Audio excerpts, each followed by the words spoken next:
chegu ewo ye man Ghana chese enne day na ya se wo magi medwa medi ni nyina no eba beso mo wura MPP amanyoko ni mu abusua eniema ekoso ewo honom na nya asem ketwa na nsan na mede beto mo se monim se yade a chairman Wontumi woso wo hwe ni ma se obeba no aba be national chairman e de ama the new patriotic party na chairman Wontumi a wo beso obe national chairman de ma party emre bi atwam no wo keka nsem bi agesa sansem o keka ye nyina no na ense emfata enne chairman Wontumi kro na ebusua emre bi atwam no wo keka nsem bi na just wodi gu obi ehu anim ase no enne ne de wase atwa no ho e ka nsem foforo ensem nso de ebusua mabuabua bebre na no agesa mi de nyina no ebeba ababa somo mama shofo nyina akwa abashonko enfambre showdown jumedi yesu okumasi online TV thick TV and our face on the friends of Ken TV unya subscribe to your channels now me share subscribe to the channel mama share video way ema onu ebe ono show washon fam obi foforo na comment section na so no for wadwen share efa honom ema me ATP be ba betina semre ko nanim no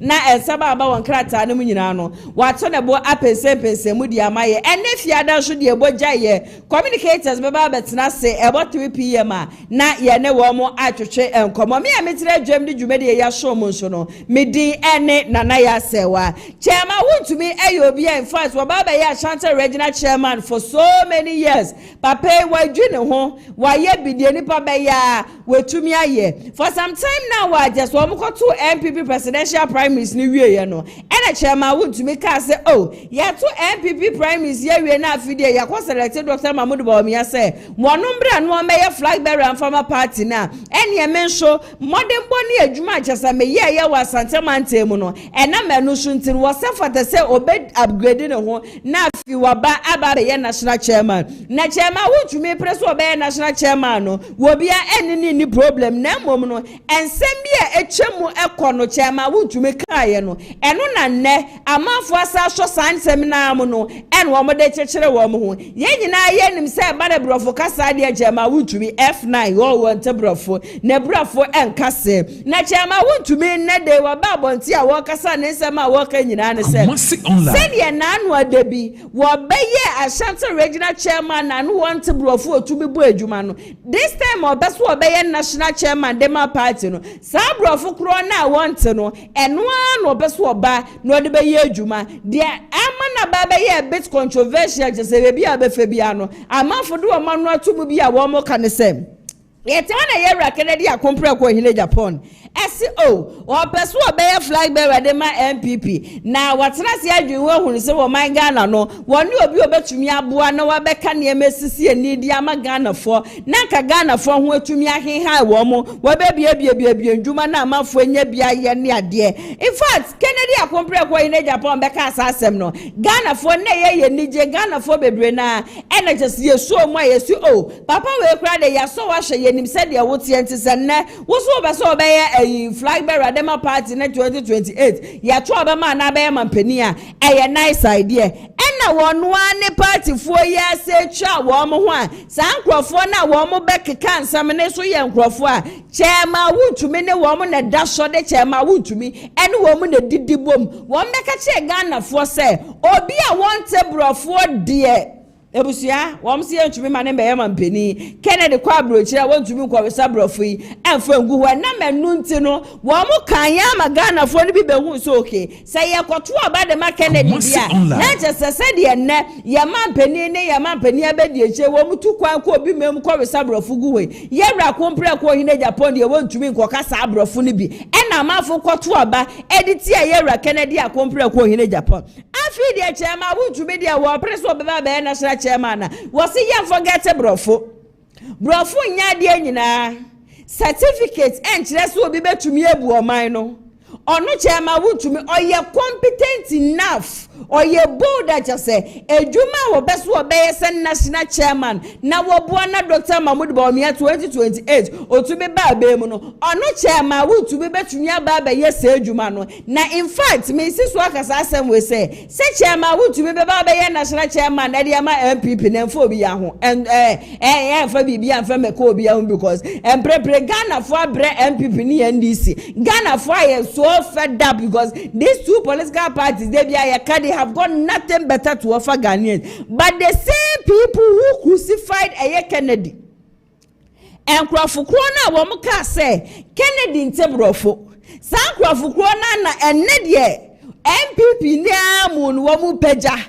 No madi ahye chema Wontumi nsa na ne chema Wontumi awesabrofo de egu hebusua Wontumi akabrofo chase wato ne bu awidi brofo ankasa oye bibia ebe convince obi ase ewom se ma adwen ye mo se mente brofo na mbom ne se mebeye party chairman nkwade a mede niam begugu akwan mu de niam asisi akwan mu se de ebe ya party ne betumi aba power 2028 yankwe na yenkote chema Wontumi ne nsem ne nyina no enfemra sisi. One thing is clear. Elections are not won by theory. They are won by organization, discipline, connection to the people. Let me also address something openly. Something people say politics must be led only by those with certificates and academic titles. I respect education deeply. I respect our lawyers, doctors, teachers, and professionals. What I know is that I can do the job. I'm not a perfect person, but I'm good to lead a certain region MPP. And you cannot judge me because I cannot speak English. What I can do is that the people, I'm going to campaign for them to hear me. They speak Chi. When I go to market, it's the Chi language. When I go to farms, it's a Chi language. When I meet the students, even it's the Chi. So don't use the English to bully me. Uncle, please Kumasi online. Agenda 111. All be lie. If it's About 30. Every Chairman Wontumi no. Chairman Wontumi say enkrofo aje so obekọ wo mo nchen akoye campaign e de akere wo mo no eye twi kasa e no de bekọ akoye campaign enti wono Chairman Wontumi emfa ho ni obi a wako school emfa ho ni obi a wonko school emfa ho so wo certificate say wo ni certificate ne competency and a bit me achese wono Chairman Wontumi e betimi aba be national chairman e de aba the party and that's Wontumi be ye na wakasa asem we na amafo boje ne so amafo bo sema nam say Ghana kroye busha ye wom ya na Chairman Wontumi peso be national chairman na ye wo Ghana foforo Ghana kroye anka ye Kennedy odi chi be ye campaign sa Ghana kroye the same country. In fact, MPP amanyoko no wonder say sisi anamafo bebre na kase party no wonya kondo emfa ma wo mo no wonder say amafo kase sisi ane de wo mo abre party na kase sanse party no eni bibi papa bia ede ma wo mo ade ye crucify emre bi etwam no nanka me expect say nka sampenifo we wo be say china wo mo na so nanka wo masa condemn sa de na se wo condemn so obi ntebrofo nto want me be ye flag bearer and farmer party na eden Chira say we do betumi aba be national chairman the whole MPP na mu tebrim dia hye nipa ba konsa online. Even in Ashanti region ye me say ye ho say was Chairman Wontumi able to rescue Asante Mantem hanum say and that Chairman Wontumi and MPP amanyoko no 47 seats ekita wo mo Asante Mantem ha 7 akwakodi NDC amanyoko ni nsem and that one no ebi nsi de beara da. And the same Chairman Wontumi and MPP amanyoko mu vote esuti who Asante Mantem ha ono de yembo semi fama no ono de yema na kwenya no be national chairman na obi a ono wabua party no obi a wa sacrifice di ama party no obi a wabua amafo wo mkranya party ma nipa wayi ni bottom sika e de abua Ghana ne de wono de yeso wonye papa ono de yesi bibi papa bi entumi mpia free ni mumma nti yanto ne nkyene ba edu Chairman Wontumi so de a ye mo na ba so eto gemu a MC adwuma kwa bia da romarande me di shoulder dwumedie no esomo Lioness Clinic GH me ba cho yade be na da so say syphilis gonorrhea candidate says awo nsensam ne ade nyina no measure so be ba be hu o be ma weduru a ebetumi aboa na etu yade ne nyina ase ede free honum free consultation Mondays ekosi Saturdays anopa 8 a.m. because number 6 p.m. Mo ya available nkramantem no more sprinters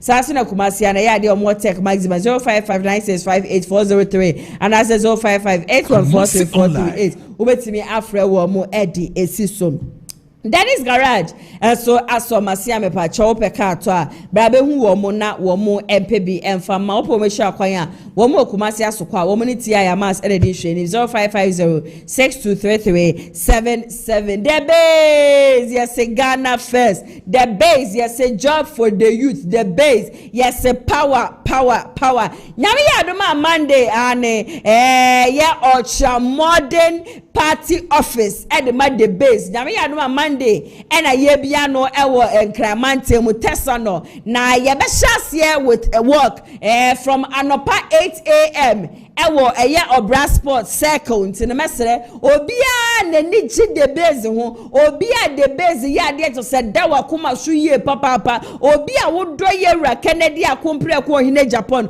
obia wo believe in the ideology of KennedyAgyapong ko KennedyAgyapong mesraw nyame adoma Monday yi hu mfiri mu ye nyina ye hye mu obra sports ye nante enko sitasa no na ye nko bie party officer no nipa betumi aba ho aba be register officer ye de ba be di the base djuma no ye nyina ye mpie mu honom ye nom nsa kakra ye ndidi kakra ye ndidi ye ho komo kakra na ye ntie empanifo ensempa wo mo wo ede maye for the base why the base eba be for so na chese bushia abeye political party wo man in fact Monday there who you free mu na wa ha ho na me so da ne da nyina mo be hwe sempa na ya se wa me de be so mu a mo da makoma shonsho no me many life from circle or brass sports bra ye hye work na sia e de akwa akosi tesa no ye akwa akobie party office me say se pinimpo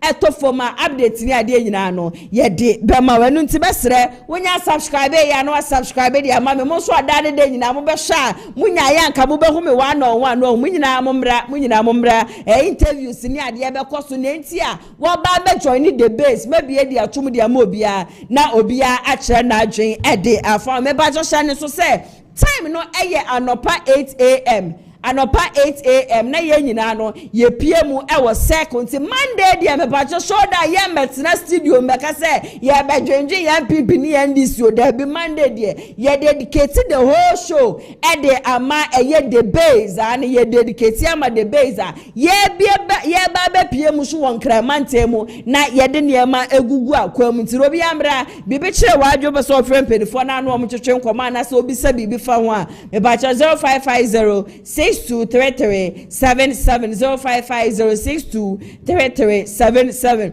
obese o register the base nso a bacho number ya mabobo shodi amawi wo franko ade ampedifo beje so na wo mo ne wo atwetwe enkomo the base nkomo ya mu na apostle Paul Kofi Agyakum wodi nsem ya tudwa nebusuane se wodi atudwa ne se nyame ya adoma next year na Ghana nya 70 years Ghana nya 70 years na so Ghana na agese yetimu no bibi ankwa na bibi amma insuo buode na kra de bushe dum so so wo mu di prayer wo ko kasisia yesi dum sesie na so wo mo ya we se dum so na aba wo free hanom se medu ya we be ba ho so no na dum light according to apostle Paul Kofi Agyakum o se Ghana yansa no ne ye ka se ye ja se MPP ni NDC sa two political parties wo mo nkwa na wo mo mbra ne ade a kro na yetim na busua ebebo enutina ne the base aba say yentina se na yenhwese parties mienu wo mo destroy Ghana sa na mbom no wo mo ba no ma ba be rescue wo my Ghana na eba ni industrialization ni so dia wo mo dimu ntintima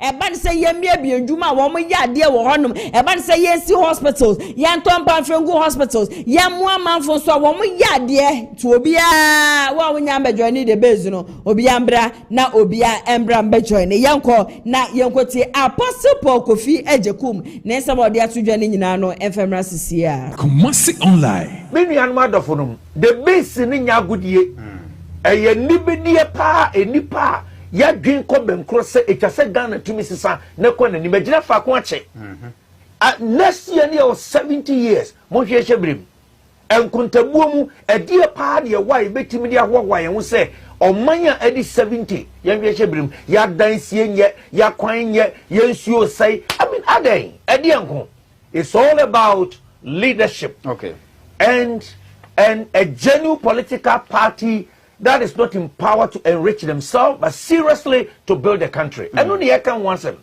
etimetun safra sofo any a Christopher, any Muslim say, and num say Gideon or Sumi Trin and Nina Swagina Sutino. Okay. Whoop a party pa at this particular time, maybe was any the base. Mochi number register. Apostle Binumo say Masha that day base ni Hununa MPP for Mode Honorable KennedyAgyapong Hununa MPP for the time Bibe Bakrano base in Enkobe via Sao Momo Cansa, a bonkophobic huma via Ua, so Baby register clothing so after all, I don't know, India Moya drew baby on Bijay. And just sir, oh, yeah, the no magic. Sabi, may me to a course nibby to me ba Mr. TTC Metisi. Omunu nimse nipa bi wo papa ninchen. Ene nsemo a omo kan. Kumasi online. Ba o ka kire won say too late. Oh, sorry, I too late. Now it's not about money. Eke sika nko a ana ne ho kire no nko wonamfo a wabo a omo a wo betwa wo mani ahwe no. Enye sika sem. Dem oman no me kai mre bi party nkitinkiti ni bi ba tesa no. Ena mpanimfo twehye na bi nso free abruchi. Okay. Na papa yi kan niema wo kokoa mu a yenka na bonten fa memu a ekoso Ghana ne niema affect businessmen me say all kasa no owie na nipa tuo na fensu okay o man no nyensam nya na kana bonten o ni abia ni amre a ababunu no behuna mane no mbe sofa wutira anye ye nya vesa nkotro bi kuro mu a na chese wabra bo nyina no we sansani adenti no wo se chekere mansa ensuo to ya me be me se me wura ho ba bi on ma achoku ma plastics na apu ane guga tanim na ekwa ho baby aden oman ben ye kikira ase yemfa bibia ho na wenyi na ekoso na sa to say MPP party de wura we wura apede be ya say he ye kura ya anti the base kura na ye ye kwa ka mo ko unjime hwene oh yeah sometimes oh yeah that's the truth sometimes because Ghana for are fed up with MPP fed up. Is it because of leadership and I say it's about everything because they did not manage the party very well. They did not. Oh, political dishonesty. It was too much. For all these years and look at the quantum of amount of money investing to the political party. Which means now Masabi. Kwadanki tinkiti bi omo brother kasi ebie ni tiri so na engineer no na mo went ya hey.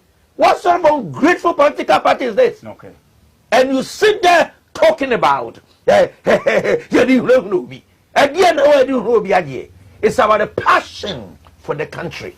It got nothing to do with the Obi party. Never. Okay. Say the base for quite decided say one basis of this the base. I can tell you say 75% they have decided not to go anywhere. If not the base, I'm fed up. That's the whole situation. So who loses? So it's better say, you number buama take force number. Na yesu kodwa mienu a na hunu ne ba. Na amenipa ya hweye we ndi so ye MPP ye de tumi sha wonsa wo de buo ne ni die be mo man masa wo man ye for man grato pressa. Okay. Ghana wo mo de agrato pre no edoso e too much. Okay. Apostle Osha mebunu bebre a omai disappointed or politicians mu a ebi agofo beka se start bra na NPP ko mo primaries looking forward say enka honorable KennedyAgyapong ba be flag bearer ade ama party no e na anko ni man dodo na no ebi o madwa nsem bi mo ka say ebi a MPP fo hu no mo boni o madi so we imagine say o mo kopa honorable KennedyAgyapong chewa will the base still exist and I say I too late for such actions. Yeah, because Ababuno nam some me kasama food to mo tani me daily. Okay. E bi credit because papa moya mistake e be guamo. Yes, I'm good to say no money is your brain, not registration no money. Okay. You do not see a bontia or your boy man. It to be was a yes year to be support woman. As your support woman. Ebusianti Apostle Paul Kofi Agyapong ene yakwa akotie ne nsem nyina no ene yabano na chese enipa bebre na is so mad disappointed in NPP, especially ekwan ya chese 31st of January 2026 primaries no results ba ye edidi atama chese wo mu hwie digu yewra KennedyAgyapong ko in Japan so obi a wabua party ni say ya wo mentumi afa wo meni anto ne ade ebobo wo ma dwende ma na ma chese enama yewra Kennedy onokura wakana no atuma we decide say one ma bonten emba mebo wompo emfa fasa asem we nyina. According to Apostle was the base no eni ha say ba be intimidate any political party o debi but one mu gin Ghana man ho Ghana yade da wo ma koma so anu nti ena ya no wo ka Ghana first na say bibi a obeye bia ni di kan gin your mind ho so o mind ne be ko ne mo o mind ne be ko ne chi o o mind ne be say o o mind ne be ye den you think about the country first into woman de one more ideology ne say o mind Ghana be ye na timem fon so e wo mind ni mu no wo mo so ho be high wo mo wonya be join the base am pa cho 0550623377 obetimi afrem penifo wo mo ebema wa register kama na officially wa ba aba be ye a member enemi na ma be fonten time fidie insure na bushua menya ne nte yesa eye abrante ye ya friend koka ya wo be didi ye ra KennedyAgyapong ko in Japan na tem say ye bie ni so ne ade yese we ya blogger na wo hono ma na abrante ya fa phone na wo fa phone na no afro no aka kire wo say nyame ya adoma 2028 ade eye wo mani swade wu ni say ye Dr. Mahmoud Bawumia obeba be ye mampani e wo man yi mu intende wo mo na otwetwe nkomo a na wo maka kire so ye betebrim sika se ne ye ama ne ye de sa sika ne ma wa adwuma ye expect say wo ya blogger wo be ya ne say eye the current NDC government ye wo so ya ye mampani His Excellency John Dramani Mahama wo bu propaganda bechechire niema woye bibi na yakura bra bedane bra bonten bebobo wadwen be kansama ensam fatane ade nyina fa bra begu eye NDC amanyoko nenim ase na yese koka kro ya wofrawa or the Dr. Mahmoud Bawumia and eba na no na bloggers bebre na react to it and me copy eya Amara Shako video so na me copy Amara Shako video so no and na wo ba be ka say eya de akoka brantie yi ofre no de bia be betena video manum say ya me ka say the current people as say wo ma ba be join MPP no they are the ones destroying the party me ka wo bi ntemase kokei oni bibidio e confita na ekuno into the moment obenya pani bia wonim se sa pani medi na chi anya hwe no obema meduane edi no obeja yade bia wo ye bia ba bedi pani na chi na wo fi senka Dr. Mahmoud Bawumia wo makoka hwe anka koka obetumi aba abonten aba be kasa de eti ayera KennedyAgyapong ko in Japan Chema Wontumi ekokot ni ade nyina abrante edi mutintima ubehwana Chema Wontumi na wafra no na wamoa no na ode ahye ne nensa no wamoa ne nsa na ode ahye ne botom ekom fita je se eku amanfo ntino these people are destroying the new patriotic party NPP na na yese ye nimdifu ne nyansafo one party no party na wo shatade ne kura na wo feel so proud to be NPP. And na sankrofo we abeboria party ni mu they are destroying MPP and I still don't know why here Dr. Mahmoud Bawumia wo ye flag bearer onu nenim na wo ballot paper so ye beto aba no Dr. Mahmoud Bawumia is refusing to see say these are the people who are going to make me lose 2028 election. Sankrofo ye wo mudi Bawumia chi me yo chi nya do bi enfremfrem wona wo mudi de chi nya sankwas. All those following Dr. Mahmoud Bawumia, woman you know say papa ne political career the amano. And this man is refusing to see it. And nothing I maybe say Dr. Mahmoud Bawumia, I don't have any personal problem with him. I always say this says I am not affiliated to any political party, but I am that person who stands for the truth. Bawumia cannot take decision for himself. But when you obi to say, KennedyAgyapong ko hire Japan, say be obi won nche no odi nsamfo, obeka che nipa say this thing you are doing, enya de bebu obetumi aba abonte abepam nipa nimpo. Yente ha. Abrante ya no ye adwuma wo TV you Kofi dem and be. No onye KennedyAgyapong ko hire Japan na ye adwuma. Ebra yera Kennedy na o expose ya sofo ni ade no na Kofia na nye oni Kennedy na ye adwuma. Ask yourself say eba ne say na Kofia na free na too. He disrespected Dr. Mahmoud Bawumia. He spoke against the NPP that time.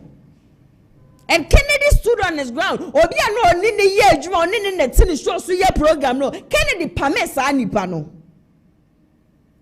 Alex Tete before the primaries. Oba Bontembe ye near men fota. Kennedy stood on his grounds, confronted Alex Tete. O magana hafo nyina hu say ade na Alex Tete ye no no KennedyAgyapong ko hine Japan. Oni mo hwe no mfo aso. Da ben na wo so obi aba Bonten aba be ka bibi e de etia obi ya Dr. Mahmoud Bawumia nipa ni free ne camp Dr. Mahmoud Bawumia aba Bonten be defended that. So somewhere, somehow, no, I began to understand why KennedyAgyapong ko hine Japan was blaming Dr. Mahmoud Bawumia for the attacks on their so. Because at the end of the day, Obiba Bonten no be na tabo, Obiba Bonten no be ka bibi di tia Kennedy. But what mean to me, man Bonten me defend it. He rather came out and told Ghanaians to say, "Onu nenim na wo ballot paper so." The young forgetting go for one chain na yen to aba ne mfama no. And then the same coca croyao. The same coca. MPP na kanena kama fujane be join no. And then you are organizing people to come and then do what? Womo me say, womo me ka bibi feme gu ndis n'anim ase. Ye party MPP pa ni. Ebre na MPP bedu say. When did MPP get to this point? Because I know say MPP intesa Kumasi online. Party of intellectuals. Now who so this way MPP niya, you check the class of the person who say yes, this person is an MPP. Obi ohonam kra onyambie na no kra nka asem MPP ni o. Wo hye na ho fama ne kasa ne ne yempo a. First, na ye kai to shafo ni ade a na ye di wom nyina ma NDC. First, na ye kai to shafo say, akwa de ne so akwa de oyi obecho sika obetutu. Na ye point say ND obeye NDC ni pe. Eneba ne saying. Eneba ne saying den na sintia and na MPP and na amanfo bu party no and na sa party ne na akwosesa nkototo fefe wabi e di aba be rema wo mo say party no. The young one was a sign a mere question near the engine and penny fuck a woman ratum. And penny fuck a woman ratum. And not na ya kwachi ya bronya DC make bakacha less enough for your markings to say defending a bronya DC he should be careful. Cause Kennedy ye the chance Nas was sada branch ye de ma Kennedy ye day. Kennedy defender would defend a party in a yasam ketwa. Me metna han ka Kennedy ya kunkura na say Kennedy de boni bia ne one na say funso bia ne obia won ne so but everything almost 90% of the insults I just said about Shedigu Kennedy so he was defending the MPP. Were they able to appreciate him for once? No. By the end of the day ye de crab bedin atem. Abrantia wo koto esere wo bi so obi mani sika fendi dio otumi gina radio so gina TV so just because of Dr. Mahmoud Bawumia wo di Kennedy atem. And then the same person our yes anyema we nyina he's destroying the MPP. JFK MPP now wo beto ye no under your term they are destroying the MPP. Ebsu ya yanko ne yanko ti amara shako enso de atudwa ne nyina no enfemra sisia tabe come such remove the MPP flag bearer Dr. Alhaji Mamadou Bawumia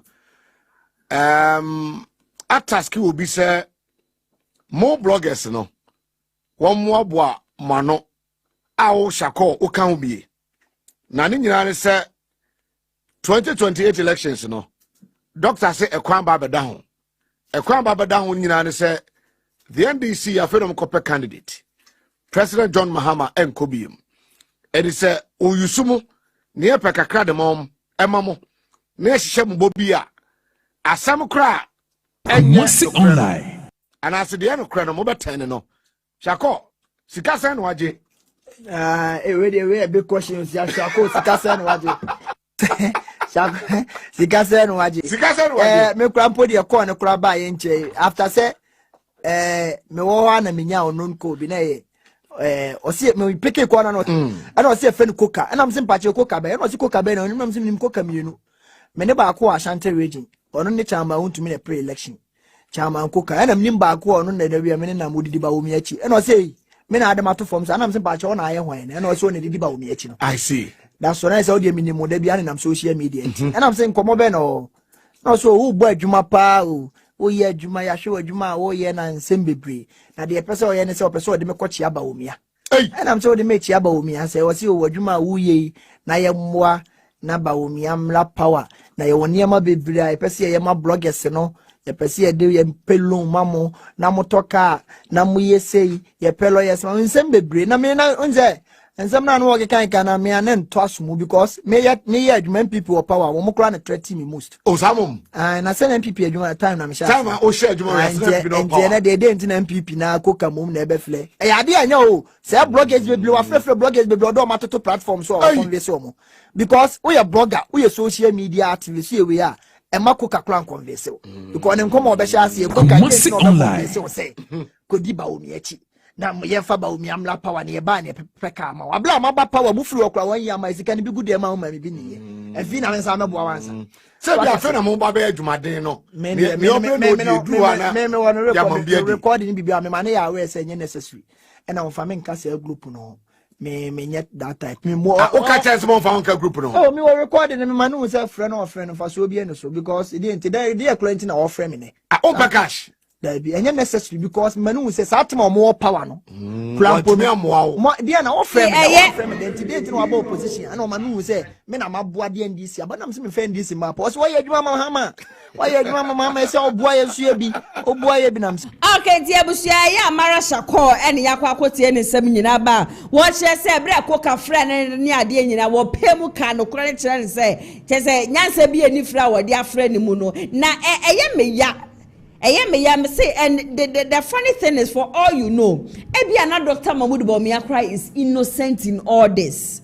Ebiana Dr. Mahmoud Bawumia woni masemi hushio but a son say obi enim say koka Dr. Mahmoud Bawumia tu anu wetie mu nti no or the number be kan wona wo say party ni di and up to now me so social media no so the number of bloggers are wo kasa ansam we na nyasam ketwa enipa eka said ye koka afrefre womo so womo ba na be ye propaganda de ye gesi NDC said ye be ya MPP beba power 2028 na nye de blogger bi beka na obi bekwa akwato abawu nipa nankasa hwe na sitina mu nti me edu election day ya me metene kunwa we mu nkonka nche obi se kwana kwato aba na ma MPP na kwana kwato aba na ma NDC me ka kire wo bi ase hwe wa sitina mu hwe wa brabo mu wo hwe na se wo to be provide 3 square meal a day de ma ho wo ton ade na wo hwe na se ye to wo to me ko obi me mu kofa ne ma na se dollar na ye kama de ma wa hwe no so na fa kwato aba to hwe wa sitina mu na ne ma nkoyie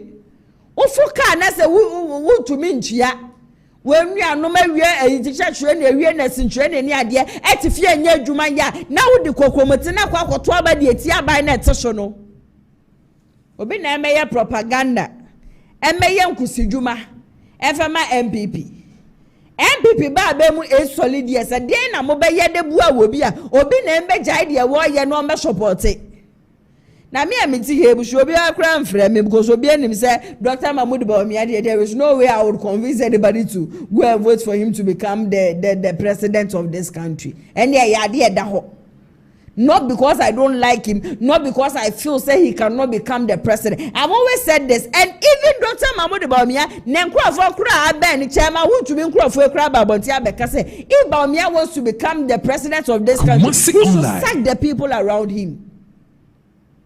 ono ane crop na no ada Rosemond Obeya na you former Dedema Dr. Mahmoud Bomi ono ba bonten ene NDC for by o ma fa presidential staffer Rosemond Obeya bonten because he has worked with Dr. Mahmoud Bomi before. He knows Bomi cannot make a decision for himself. There be just will be a concern about me. Nyemi Rosemond Obeya na beka ye ne special aid that time na MPP wa be mu ono ba bonte beka we just what na se dwen wan hu se there be Dr. Mahmoud Bawumia be ye mampani e be ha adwen eno odwa no ko share NDC oba ye na busua presidential staffer ye the stamp team so e de amano ye nja we nyina de wo fi nipa ne nchen ya beka che ne ye ntu anu ningu ne ye san kodi nipa na chi. Come on. Ebusia, metwaso de amamo de anache se atija tutubi. Na sa firing we. Ni nyina na ye I think enenansa starting from Monday mpo ena me de beso mo se yade ache se NDC amanyokoi wo mo chechechechie amanfo je se Sunyane West wo mo communication officer baako aye friend no Amando yache no na ni nyina no LGBTQ post bia okomeki ye social media ne show ene ade no nenam show a ye de agrabe abrantie. In fact JFK akasa bebre no ametena hamede ne sembebre na ene de be show mu na no ena tija kase na adenti na afa de nkrofo wo ma hyase a wo mu ye dede ena ye ba be mu a ene ye ba be mu a ene ye ba be mu a ena NDC ye be wo mu bi atija se menka je mu nyina asese NDC amanyo kompo no wo mu twawie na se 2028 do a de base na e ba be mu MPP nya de amoba be mu no ma ba be pay obi abak wasi mu meye bibi amfe mbepe obi ya back e wo man mu mo ankasa mo niema mo yeye esa mo twade to honom no eno na enne sa esa ni nyina di mochi no ene yedidi atamabusua wo mu didi yewra KennedyAgyapong ko KennedyAgyapong nyina atija akasa de afa wo yenko na yenko tie ne nsem ni nyina no enfemra sisia sasa mo me Canada akola ketwa oso wa mane ma menna no bento ampa no to dafobia Fati comedy na ne page so omu betwa president yiriti ade ahye botom wo se miyanche no MPP nti mayanche no abronya dina ho afre court competent court of jurisdiction or friend say kangaroo court judge adina asem abua efo no also wa conniving with NDC and all your NDC begin and we are there and your contempt nti abonya so semra abonya ne papa ne Akufo-Addo abonya kan bi ne atwa constitution nti yachi abonya enyeye just kodua ne nanabi 2 musketeers more da na mo sorry and na yanti obi wo MPP party because Basintelese Bawumia prako yanti no na Bawumia ni prako Bawumia only whiskey Basintele kaya no so mo fi se ntro no kaya aden na mwanche no oso te Ghana mra anama challenge no Phobia, another thing I'm one challenge, no. Munim sa asem na all canin yan cre, that's a Kotia Ghana mra. I didn't think I'm one for non cojina court. One challenge, no. Nane or not the Antino, Akufo-Addo Antino. Boy, now no call all JSS or say senior high school or did the Akufo-Addo attempt no more chain and one away. Some young guy now. Or say, free education, then Odidi Akufo-Addo attempt. What the boy and Kabium? Dabby. Oh, Wayne. MP before, oh, Wayne, somewhere, oh, Wayne. Boy, I know trot on some of social media, see, young guy, yeah, friend say, young guy be or Muboni Dean BBB. Yantina for now, Kotuman offense saying, oh, MP before. Much small boy way. So what did you Akufo-Addo attempt? What try someone for Akufo-Addo here home? Muchene dine kotumu, didn't see ye. There 3 days. As an boy, no more releasing no.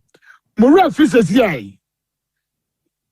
More officers ye. Now, Fatu comedian and also no. What time I took case? What time?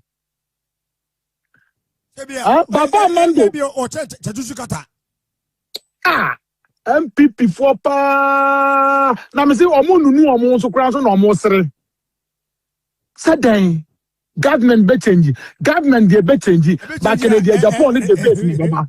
No mo. Government dey obi anim say dey dro no. San cruise no more disappointing. E be change. But KennedyAgyapong any alantramante, any Chedder, any Hassan Ayarigamo neba. What you say? Ya mamu me ununa yo. Na so for the musica. And wa ka tell me say NPP best yamba power. Mon kwaje mo ade. Na yen Ghana for no yen na e to aba no. Yen Ghana for no yen ni e campaign mama no. Mo yire mo mamu ye say. Mo wa rehemu say mo ba na say ya. Na Ghana ni e mo dia. Muni mu yi ake agifiri mu nsem.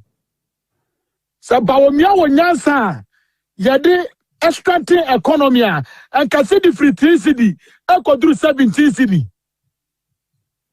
Sabawomia wonyansa wade strengthen economy nanka inflation free 3.4 ekosi 54%. Bawomia na mo friend economic wizard no so wonyansa yade strengthen economy nanka interest rate every 30%. I could do 71%. More da. MPP for. Me say more da. You guys should wake up from your slumber. More da. I'm moving to Ghana for your new Jimmy, as usual. Say ya ba. Momo ba. Go ba. Eh. So, almost ba. Momo ba. 2029 moba. Me na also akwa Jimmy. Ha. Phobia grofo we pa. Radin yankopon. See about 2029. Na just phobia. Akwa we pa e John. Me na me ade bi o say akwa Jimmy. Of course phobia said you here no. Sa na o say akatre wo. Na sama grofo e kan. Say Ghana o mo bete kafa. Say your bar. Government change ya. Omo babam. Ya try omo. Me say 2028. Ya try say niggas no. No mo babam mu. Omo babam. Omo.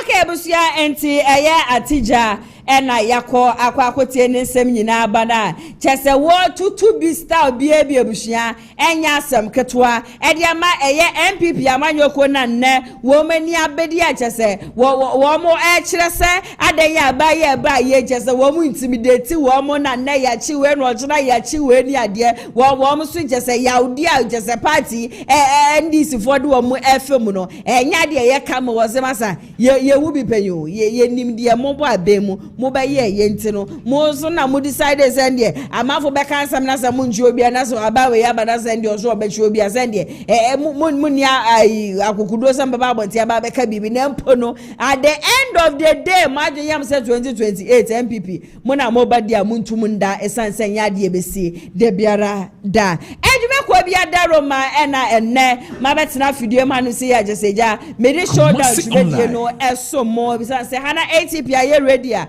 ensama aba wankrata ne mu ni ade nyina no wo ba aba beto ne bo apese ne nyina mu ede amaye ntima me twa me hu sima enkwaje aboafo nkrato efemra sisia Abusia yare ena ehawo and get to brain no me come for Lion Age Clinic Ghana Enfama ahankwa ena abepiemu a ye de bibidro esaw yare abusia sa oba bepiemu wa hase ya yesa enam yare bi te say syphilis gonorrhea candidiasis jalipo do na nim see a friend of white no. Hello everyone, my name is Dr. Maxwell Aziz Mensah. I'm the founder and senior doctor of Lion Age Clinic Ghana. Our mission is to provide you with exceptional herbal medicine treatment and holistic healthcare to all our patients to becoming a healthier you. Thank you for trusting Lion Age Clinic Ghana. Lion Age Clinic Ghana, your #1 healthcare expert.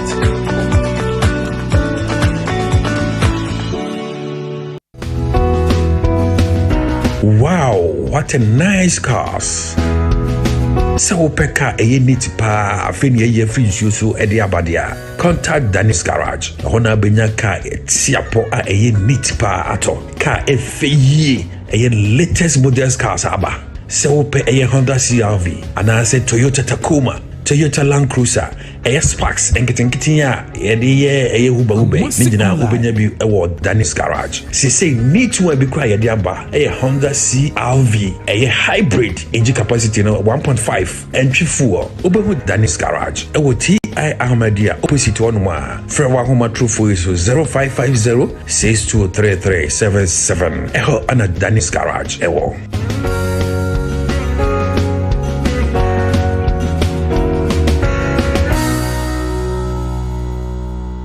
Okay, so welcome back from that quick commercial break. Products are here and me pacho.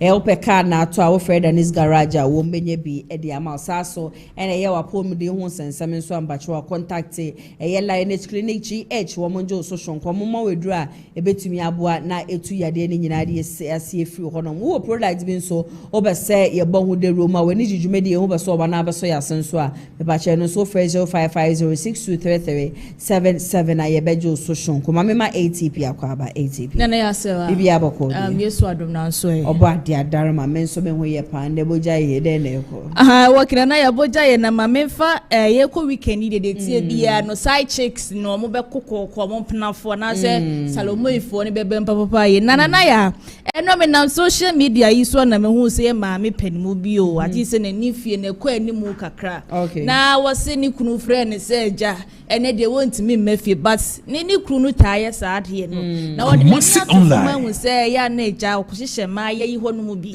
na we na wotro se wode na ni tete forma do hu ba bia ni kunu no hye sa na ni kunu hye sai check de mo ena ma mi si da bi ayesa me ko na me ko hu de koso me de mani we ko hu de koso spele lankasa e wo hono na abra ko duru wonom no enso bo wa men kasa epete wo so men check do ya bu na mani koko ma necessary check for no omo kire se side check no abo men check na wo ko so ni kunu no ehye eye side check ni de ma na enso ebe wo kunu fa wechi a say we de nke ye wu ni kunu ntema semo dem so person ohu de ye koso opese onya evidence opese onya prove no na say divorce ni ba wo betim de chicha no and the ATP side check for na aba wo mu hu de na nya asem keto o side check for hu de o nti say wo kunu fa wechi na wa wonne na nhye dem na wantu ne fo we de kwakwa kura na so no otini fie na waba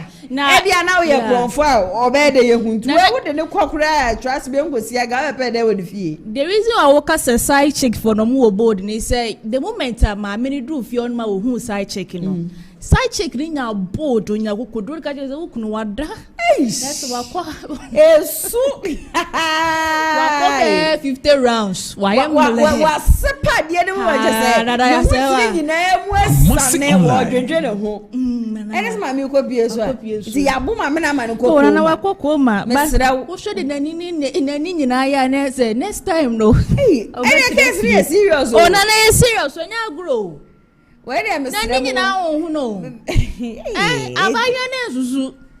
Baya na me ma no susu nim so wo I am so sure so say me nya sure say say owura ho no ma o say wada na na ebia wo sha say so definitely ebia na wo men check ni so no wo be ye bibi me ku ko na me ku fa me chi a say ne wa wo ba nchi a wo na we nya wo sika na so wo be fa mienu be fa miensa be fa na ya ka ho a me a me ti he me sika it's sika de yo wo no mo dia na so mo ya na ja where you want at the end of the day no we was sky wo be ahia wo ho a ni the moment a be ma ne be yeso wo ye yi bi na sister we pe wo fie bi we si wa pe o ka bi unya wo ntafo bi a etipi wo na akọ no ene bre ne sane na ye ma me no ma wade ne tie no enye no nye no ne be ma be si aba wo yire pa wo tumi yi nanim kire aha me de ma wade ne so na me do Uye fie ba.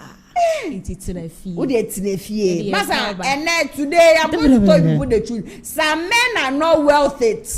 Ben maybe we want to know when you're worth it. Say, obekwa kwodi echema yeba na woni nyina no. There, say be nitadu na mu ode nsenya. Na me nsuntu be ma obi aba betutu si nyina. De afiri wenu. Mam no nkafra. Onkafra. Next time. Ukunu fa wechi a. Masa wo na awade no ntumi apa ko ne ma na ko. Ne ma na wo kofi. Bana na ya so.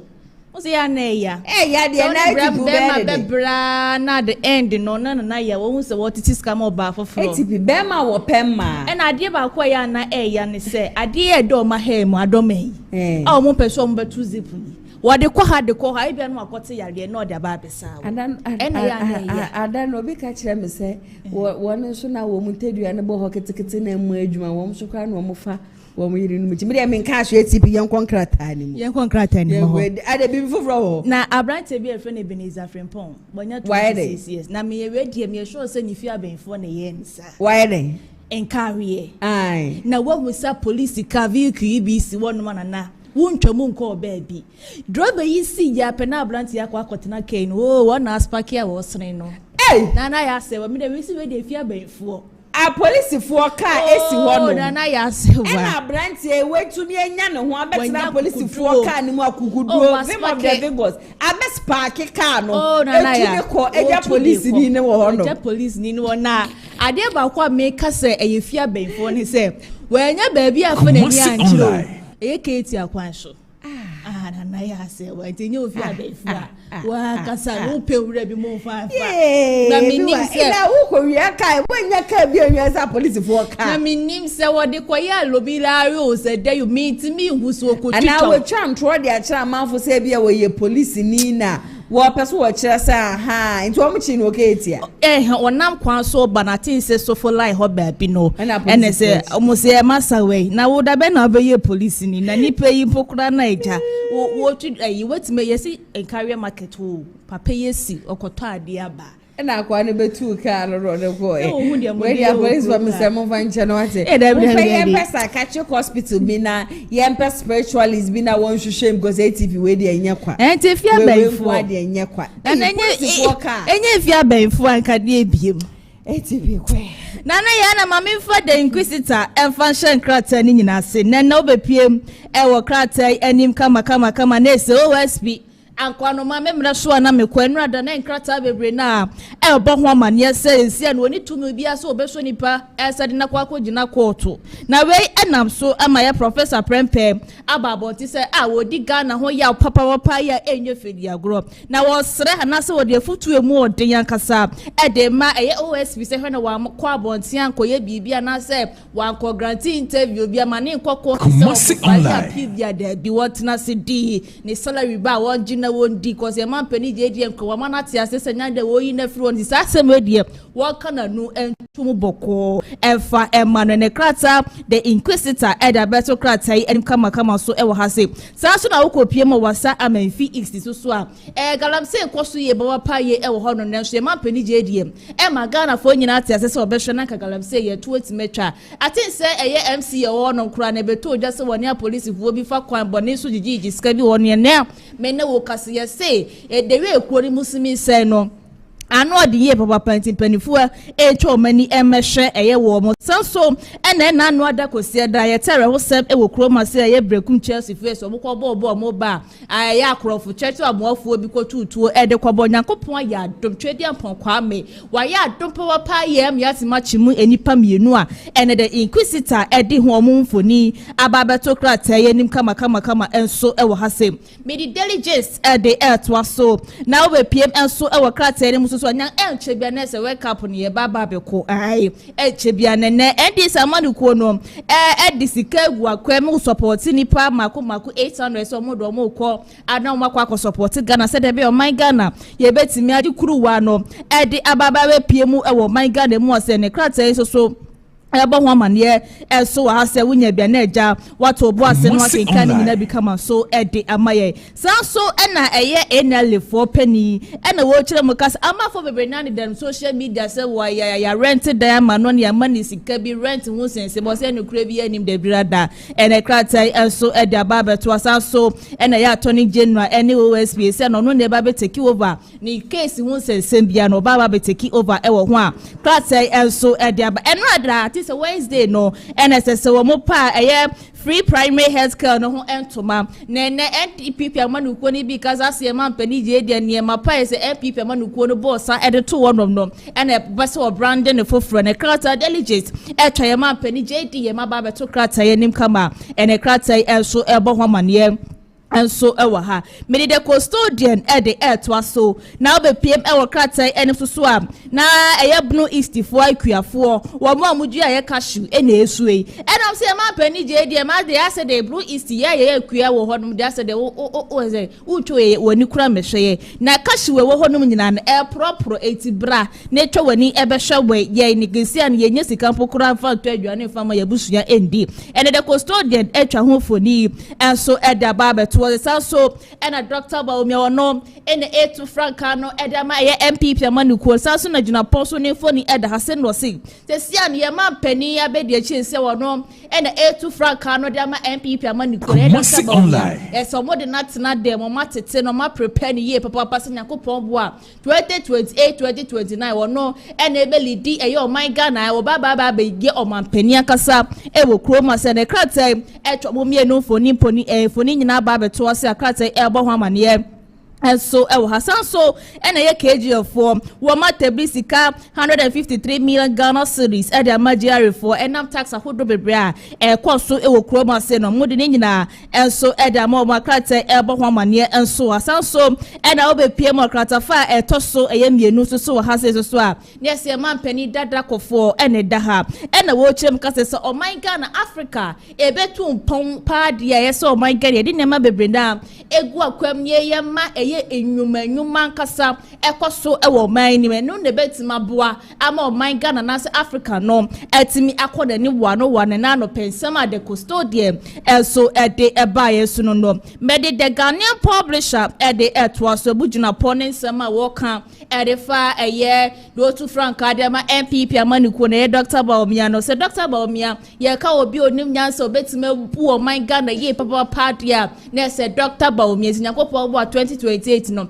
Ghana fo nyina bumpie na monsa santene no na mofa kokromoti power no kwato aba elfa no belidi man Ghana no man Ghana fa enye elfa ne toma pa elfa ne kratai abo homanie and so Hassan so and a brekum Chelsea ese na anu adro mo kwobobo aye akrofo ekoche wo mo eshutu wo no yakopon abo atwede ampon kwame adaroma yetimi achimutu ne krata de Ghanaian publisher so so eka WhatsApp so Hassan so na KG for sika 153 million taxes so modern ma ye jari no and a krata so abo homanie and so ewo ha be the new trust at the air to so and so be pie ewo krata nim so a na say Dr. Nana Ameyaw a free fa and eka say and a watcher mu eka say free primary health care ya abay I said yeah MPP amani edisa money ko sorry I said yeah national health insurance yeah man penny ko for the buy na person mo branding no de ni be hihye na said yeah shedan ko bibi han mo bu afu ye baba say man penny je one way to be creating they creating no dada no and the person offer and the no trust at their basan so and a bujuna pon sema welcome say no ma prepare man penny abede cha na wonu ne tu franka edama MPP amanukuo no ye papa panya ko pon bo 2028 na he emrika bia wode baba betina kunya ne so ne fedi agro eti Ghana for monya prepare 2028 no mo kwa abonti na mudim kokroboti na koto aba edi ama Dr. Baumia ne kratai ebo ho amane enso wasanso na KG ne GR4 sika ye de akoma wo the new trust ebo ho amane enso ewo ha say sanso na me de the chronicle de eto so eno so KG ne GR ho sensem na tax no da so ewo asia se sanso na ye nkrofo ye se na anu adam ko tutuo de ba ya brand e dom liki wo mo me enu fo ni nyina de da ha say kama na ne kratai ebo ho amane se nkrofo we sai ye kanisa mo bokro no wo krom ase ye papa wo kopie mu onkawe a eho ma bokro no wo ho no ma enye fedi agro ya wo mro no mro do bebre wo no ma se ho no nyina no mokọ wo kro no e wo ho no ma ene krate e ka ho asem enso wa kwan mo fa so e de chi mo nyina the chronicle e ka ho asem enso e wo ha me the daily guide e de e to so and also be PM our crate so on is a KGF for na woman JR for Sikano 153 million Ghana cedis na crate e kan wasem so wasanso na brekum Charles Honsen se microphone ya chi wo mu ai crate enso e bo ho amane enso e wo hase sanso na no ada no na se e Chief Justice e Paul Bafo Boni e no na se 150 anniversary na e koso no e na wodi tu dwa se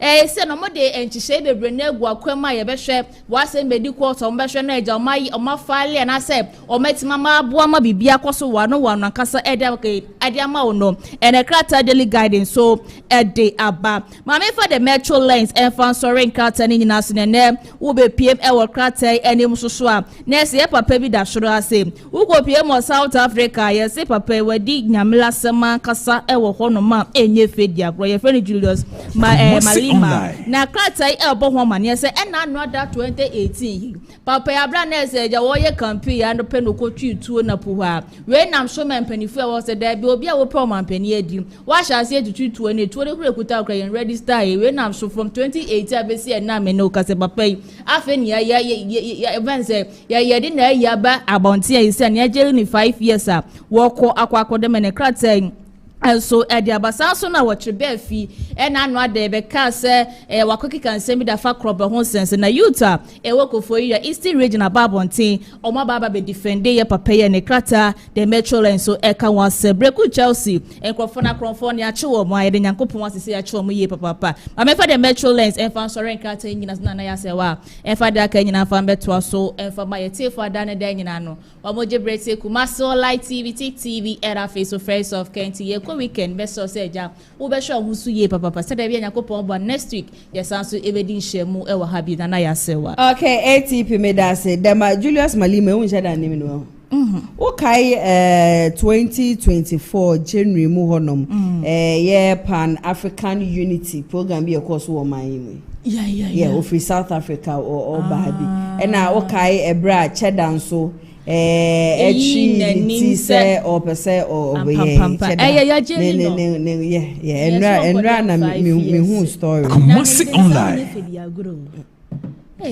say kokro wa fu e mo pem mamba we mo pem oja mo na frefre ni ATP ba yenda wasiye papa sanya me aduma the base Monday ye nyina ye hie mu ye no ya shefo so mo nyina mo mboaboa mo ho ano se de be ya ye nyina no ye be ba be pie mu e wo ho no me communicators wo mo atena se wo mo aye ready ye ba be twetwe nkomo e de afa ye man Ghana ho na MPP amanyoko ni ye dede enen na bi press conference akosho na press conference akosho no na bi echese eye amando ya wo mo eche nani ade chese wadwe hwa wonti ase ene wa kirekire mu ekwan ya wo mo fa so kotabrim ni free hwanyane ede ne bepie mu wonkramante mu na wono so kasa ni ade nyina no en wo ba be kase kami akwa yese eye jeji ya chese wono ye friend Justice Josephi asabre ni abre bia wadane particular judge owo court 9 ya chese on ye MPP ni ya de ayese fa no court 9 MPP ni ya de ayese fa no court 9 na oru no ko be mo court 9 so de wonye boni bia na sa police fompo enka se ye nchi abrante ya ubehu ane se abrante ye de na kwa kotum se onkodem 2 weeks onkodem 3 weeks ni ade wo se ebre na NDC amanyoko wo opposition kumnana do mayen nyame kumnana do mayen o say your mind wa to sanyum we nyina se NDC amanyoko ne ye de susu chensei and the Dr. Mahmoud Bamia ye nyina ye mso ye kremoni one report Malek Basinteli wo kofa ni mfoni e de pork kokita ni nsem ensama kase entra kase no wo mu chaye edugu MPP amanyoko nanim asene so wo mo ne de esan se na wo mu believe in democracy wo mu believe in kembeba min kabinti no wo man titi obi na afie ba ne sen ena NDC amanyoko mu ba ya obi bebo wampo a Mwetebrim ni pay. Namle na kwa kopie mu okotena. In fact, na be this time ne de n'ani abede yanko na yego tie ne nsem ni nyina no enfemra sisia. Na no na police eto nsa de frɛ no. Se omra Sunyane. Oko Sunyane for so muni bibia. Omuni mu asem bia aka. Odisima kakra wo ho. O free ho no mo sai di mirika sa be frɛ no. Esa de ne ba ese o manyantie from Accra so mu hia no wonkran. Nti o mo nche no. O mo ti abrante ya broman kan sem ya nche no. Ade ne share ka mu be don hwere nwotwe. Ade ne bedru nkran. O mo de ne bedru nkran. Online. Ena ya ko party ko the minority leader ana de ne sa share krata ase emiaji bill e de man say anopa the following day anopa no 9 na waba osaba ya entia enya ene say you see orders from above omofan court 9 information enya ene no ya must specify say omofan court 9 e de be nkomo na akoso court 9 ho ntia you see omofan court 9 ya no court 9 abusian for bra kodru court na me wo bi osahin Alexander Afenyo marking ana na ye lawyer penny ana ogina odi anim ana lawyer penny ba kon lawyer na je ba fawua Menshia South MP enso ka ho bi ye kodru ho na eya post for omo de abranti aba court omo nka se omo hia abrantie no nti yemfa abrantie ne san kwetwere aban kukum sanso mu hia no eno omo nso a omo amfa asem bia nto court anim. Apart from that osahini Alexander Afenyo marking so no ka se yema ya abrantie ni bill online. Justice Joseph Kunsun one na ehu asefem se ono ano afi na obusan nsem bi asa asem no kire se se mu hia branche no kwa mesi mu hia no na afi asem na nya enyan because ni odi asem no be dan wo no ni obokwa edu no ono na grant bill dada wa ma branche ni bill dada bill na odi man on ka se wo se hia ni biem se ko hia ni biem an ko ba court no ka kan nkrata an ko de ba ye ho se wo se hia no ti court e mesre mo san fo ne ko twere aban kukum na ye ntimi nya investigation ana ebi mo kran san ka se baba Mando so no eye nhwehwemu omo ye no ode no ho wa be foreforim enti no ye fa no ko twere mu ansa san e be ya on twi fa no ho forefore o man kan san se mu nyina. And so Justice Joseph Kunsun say no obusa omo question eti abrante mu hia no kra ana prosecution asen when because oba ye to nsa fe no oba nipa mu ye to nsa fe no ko Sunyane eno no afi nipem koye enye se wo dwane onko ba bia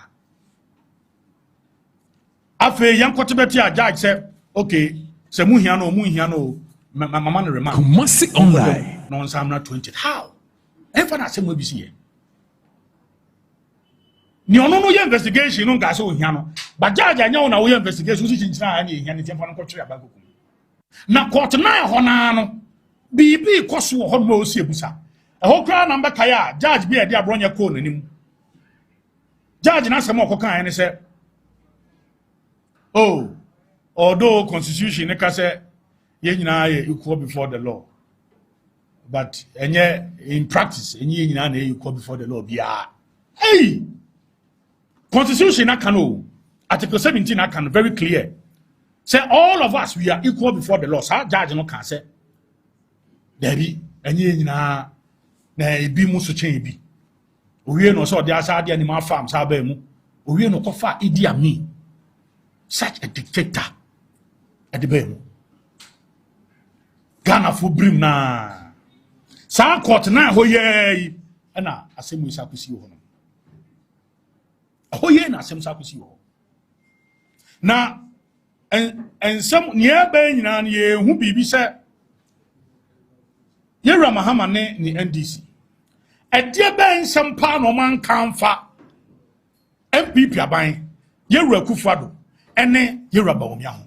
Kunanado Maya Radia Kunanado Maya. Or say o mano. Or say o mano. Kunanado Maya. God should kill Nanado for you.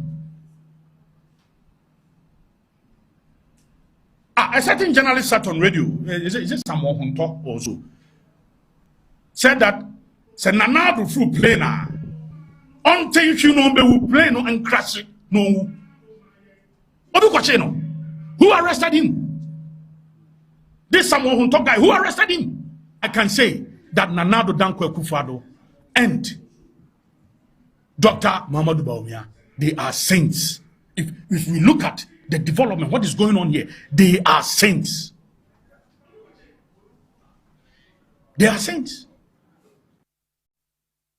MCNT Nanabi, no, I see NDC Amanyoko in opposition. Womu ye niema bebra sa niema na womu ye nyina no MPP amanyoko anha womu anche womu ni ade na we de wo obi ba nu okoposi eyi picture keke the wig akwa share ye mampeni asa so the wig so akwa share Sam Georgia no nka echie ben na e wo sa asem we nyina ebu na sabre ya be na say my communicators are ready and ekweku dan kwa ye NDC communication team member so Bernard K Alexa one also a NPP communication team member. No more a baba to share and come on my Munina Quaba. Kumasi online. I don't know. But the domain so we papa.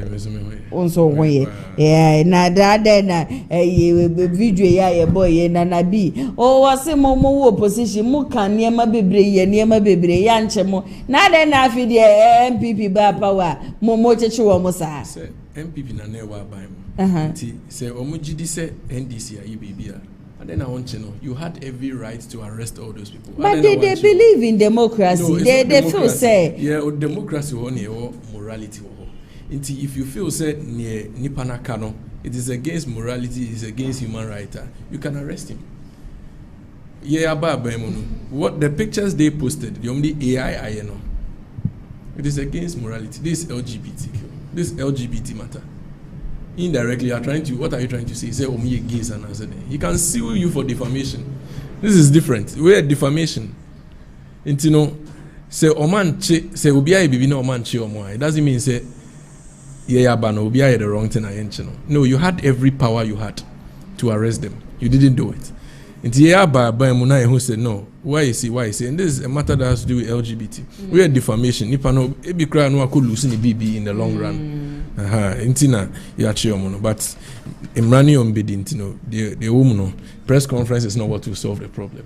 They should go to court and just defend them. That's all. Kumasi online. Alexis, and this woman intimidating one. Raining castle. Raining castle at times. Yes, they of course say we believe in democracy. Our time. We realize any Bibiana or say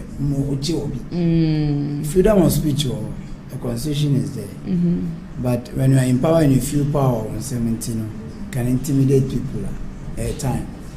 It's a matter of time. Okay. They are taking note of all this. It's a matter of time. Nice. Most mobile be man. Definitely the same. Actually, me, I don't have the power to say that. Tell me, you're president. Okay. President or bar. Okay. So no one and call for probably or no super appointing IGP or something. So when they also see something wrong, they can quickly prompt them. Say we or can say we or yes say judges and say government and my judges for this. So me I can sit here a do and you can say we most mobile na ma family judges. Yes, judges for somebody they are working. And say me I'm not to determine. No, I'm not to determine. The law will take its course. I will say law and I'm yeah. Determine here can say no. Law the judges were not there. Nado was lenient. I remember vividly say Nanado Dankwa Kufuado before Sana Wababe Frabe Muno. Yeah, program be say and a very young guy beside say how does he take a criticism? se obi can be edi etia na aban ya na ofele samanfo di na tema manfo bobo madwema na ofele say in fact na no dan ko egufado edi anu ye ba ya measure so obeka me hono yakọ na yakọ akotie ye mampani dada na ado dan kwa ekufu ado esma odi tu dwa sada no efemra sisia. How do I keep calm when they criticize my actions? First of all, I think that that's a system of government that I've always wanted for this country. A country whereby presidents, people in authority, ministers, presidents, whoever you are, can be criticized. There was a time in Ghana when it wasn't like that. When one man spoke and that was that. I've never liked that sort of situation because I don't believe that you have a situation whereby one man knows everything. It's better to have a system where lots of ideas and lots of brains are brought forward to one thing. So that's the first thing, is that I approve of the system whereby people can criticize the president. So if that happens, it will look strange if I start getting agitated when people are criticizing. I'm not God. I cannot be. None of us are. But we do our best. But criticism is a good thing. It helps you sometimes see things that you yourself have not seen. It opens up different perspectives. A lot of times you can disagree with your critics, but sometimes there's something in the criticism that is of use and of benefit which you can use to do. So that's the reason why I don't get agitated when people criticize me. I think it is their right to do so. But it's just as if it is my right also to ignore their criticism if I think that there's no substance in it. But that's the system that we have. Ebusianti na nado dan ko ekufu adono no ebra na chese owa bemu no oka se criticism de eyade a eye obi a wo ho akwanya no obi a wo kwayo pese ofa so ekirensem ka bibi wono ni sa time na say obi a be ka bibi afa me wo say nti monko na monko chene ne ade. There was nothing like that. Na no eyade a chese MPP amanyoko no so a chese wo mani abedi abusua wo musu nyina no NPP, one secretary Justin Frimpong Kodua, also certain judges have been called into remanding others. Mamintia will take on this issue, Alexis. Kumasi online. Edika mecha washafu na mecha yellow Justin Frimpong Kodua, General Secretary JFK. Looking at the situation here, how can one say? Kodua in a way I would say is right because. Usually, I don't know on what basis they are being caught. I don't know. But I think when they are sent to court, there's a portion of the constitution they read before they pass a judgment or something. But this of the view say, the government of the day, instead of the court to also look at the issues. Oba announced Mama 3 weeks, Mama 1 month, Mama bail of 500,000, Mama bail of just mentioning the bills. Just because they feel they are there. So when they are ordered, quickly they react. But that shouldn't be the case as a country. Okay. Like Nanado Riley said, it's not God not to be criticized. When you are criticized, you have to accept it in good faith. But the government of the day, if you say, oh, Messiah baby, I want something to cover it. All and I say, to cover on the money because of the criticism that will come. They want to find a way to prevent those things. Okay. Gradually, I wouldn't let me leave MPP and DC in this issue. Our country is gradually, a chaos can happen one day. The question, Kumasi online. Let me give you an example. Collins Dowdown. Sa Salifu 11 and trust me, look at China, you won't have it easy. A very big clash between them and the government. And it's simple with the police. And it's simple. And how much they care for you better. It depends on wherever you are operating. And those are the southern sector. We are not into those things. Boko, whatever the time. Mobile criticizing never they busy. You see, let's put politics aside. criticizing our China, a clash which is bringing a whole lot of chaos into the country, which is not supposed to be. But like JFK said, no, JFK was right to say, and some no more can. There are not things people feel say defamation or whatever or say obedi. But when you say it in China, Nado go first send another din. Now imagine so be chant say yenku obi. What is defamation and this? Threatening, any threat on his life. Any threat. It's threat. But he felt say, so per democracy. So let me leave it go. As a country, you need to be criticized. But Sam George, now, who made noise on LGBTQ than Sam George? How many who did he? There are people who made noise about it. And the DNAC. They say DNAC, most of your priority, DNAC. You see, when you lie to people together, later not defending a way issue.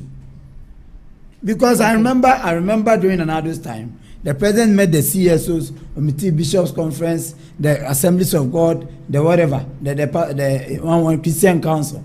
He met all of them. I remember Bishops Conference. I'm a Catholic.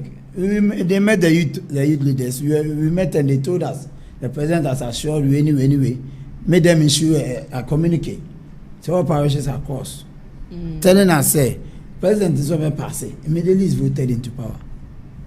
But now he hasn't said he wouldn't pass it. The bill is not in front of him. I'm not going to say no. It's not a priority of the Ghanaians now. That's what he said. First, it's in the media, and it is there. You can search it and get it. This is the priority of Ghanaians for now because that's not what Ghanaians need for now. That's what he said. And at the end of the day, we expect him because that will be the first thing. Now, President Besson passed a bill. What does he do? He knows better than we know.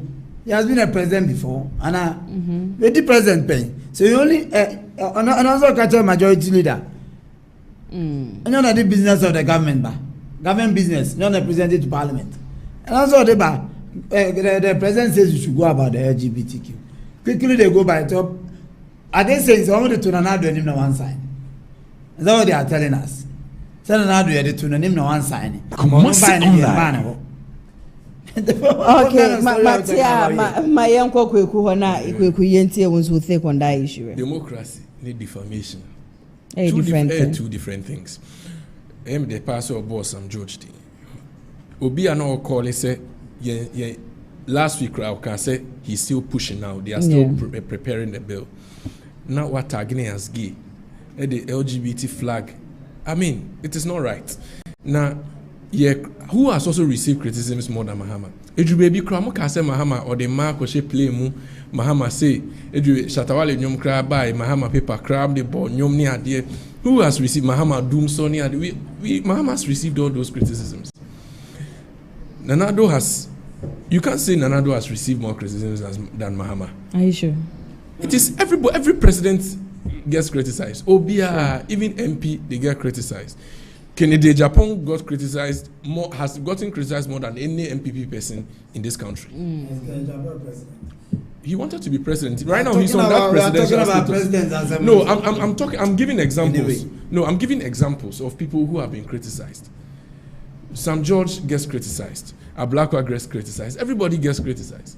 So when you overstep that democracy level, now called defamation, now you get to tag somebody as LGBT, then he can sue you. Timer or debate LGBT. Online. LGBT bill now. Esla, sorry, it can't be. I think a whole debate by Enna or Te say Ubika say or you're lesbian. Look at how she reacted. You bet me I say no criticism, Sana. No, just any okay, no. Nipa no kasa say we are overstepping a boundary of criticisms. Afi a defamation. You saw how Esla reacted. Then say I don't know. Now speculate it was the late Motala and the kind, but me I don't know. Look at how she reacted. Talking about the topics in the talking about the LGBTQ. Now Ubisa said na Bioned Nanado in him na yam pasiana. Yes, it was brought before Nanado. Go and read Article 106. In Article 106, no, say the bill, you draft the parliament, the bill, but ne co president ho.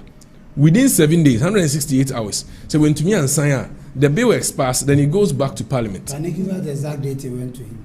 Get us the exact date. Then we move. I can't give you the exact date. Then don't say it if you don't. No, have, I'll say it. If you don't have facts, no. I'll say it. Everybody knows. It wasn't. Everybody knows it. Go and check. It was passed. It was passed. The bill was passed. Give us evidence. And it was even debated in Parliament. No, it was even debated in Parliament. So are you telling me that the bill wasn't passed? Is that what you are saying?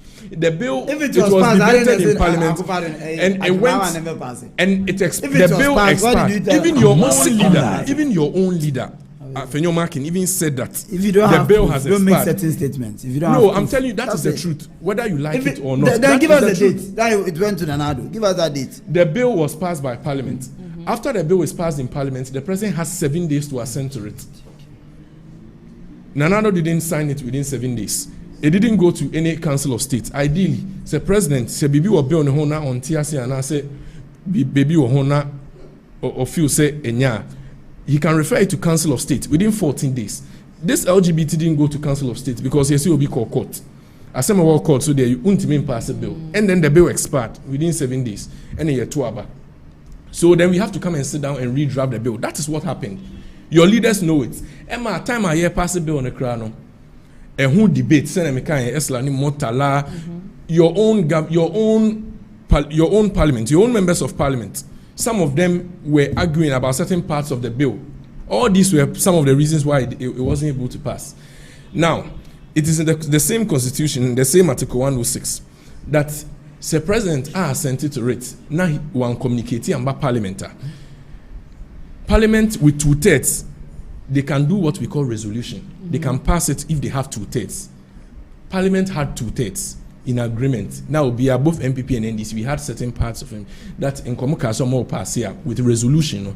They can be able to pass it online. But of course, it was generally I won't say MPP, I won't say NDC because it was general. They had 2/3. They could have been able to do what we call resolution, but they weren't able to do it because elections was coming closer. So meaning you agree with what Idrissa?